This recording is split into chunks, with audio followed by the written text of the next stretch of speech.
Halo teman-teman semuanya, selamat datang di chapter 1. Di chapter ini kita akan mengenal logika algoritma.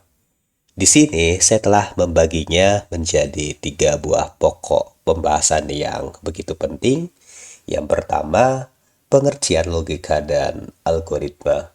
Yang kedua, syarat, ciri, dan sifat dari algoritma. Dan yang terakhir atau yang ketiga adalah struktur dasar dari algoritma. Oke, perlu teman-teman ketahui bahwasannya logika dan algoritma itu sangat erat kaitannya dan tidak dapat dipisahkan. Kalau ada orang mengatakan logika, pasti akan disandingkan dengan algoritma.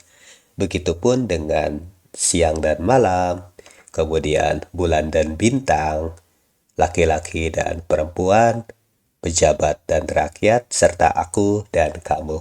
Oke, balik ke topik. Nah, untuk logika sendiri itu apa sih sebenarnya? Nah, logika secara sederhana, dia adalah kemampuan seorang manusia untuk berpikir dengan akal tentang suatu permasalahan, menghasilkan sebuah kebenaran yang bukan hanya omon-omon, tapi kebenarannya dapat dibuktikan, diuji, dan tentu saja dapat diterima oleh akal sehat. Logika itu seringkali dihubungkan dengan level kecerdasan seseorang. Seseorang yang mampu berlogika dengan baik, sering orang menyebutnya sebagai pribadi yang cerdas. Sekarang saya akan memberikan sedikit statement. Katakanlah di sebuah negeri yang entah di mana negeri tersebut berada, ada seekor koruptor yang sangat merugikan negara. Katakanlah total kerugian yang ditaksir mencapai 1.000 triliun. Dan seekor koruptor tersebut hanya dihukum katakanlah sekitar 6 tahun penjara. Sedangkan di daerah lain, tepatnya di negeri antah berantah tadi, ada seorang nenek yang mencuri kayu bakar dan kayunya itu sebenarnya sudah tidak terpakai, tapi karena ketahuan akhirnya beliau dipenjara sekitar 10 tahun. Nah, berarti kalau kita lihat dalam konteks ini ada logika yang salah. Berarti orang tersebut ya tahu sendiri level kecerdasannya seperti apa. Oke, balik lagi ke konteks. Nah, logika ini itu identik dengan masuk akal ya, sama kayak kasus tadi itu kan nggak masuk akal. Nah, dan juga identik dengan penalaran.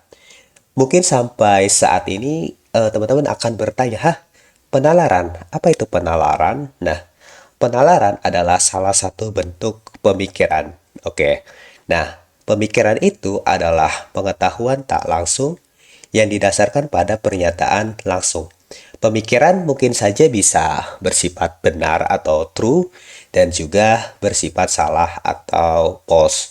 Makanya kalau misalkan kita lagi berdebat atau apapun itu, sebenarnya tidak ada yang salah dan tidak ada yang benar. Lantas untuk membuktikannya ya, biasanya kita akan melakukan pengujian seperti itu. Nah, logika sendiri itu berasal dari bahasa Yunani, yaitu logos yang berarti ilmu.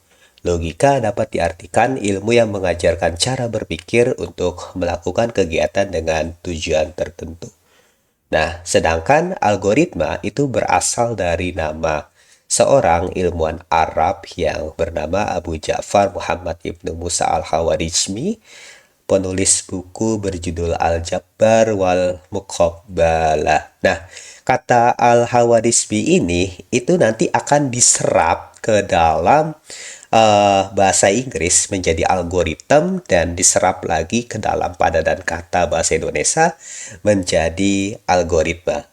Jadi, ya dengan demikian algoritma dapat diartikan untuk penyelesaian masalah yang disusun secara sistematis menggunakan bahasa yang logis untuk memecahkan suatu permasalahan.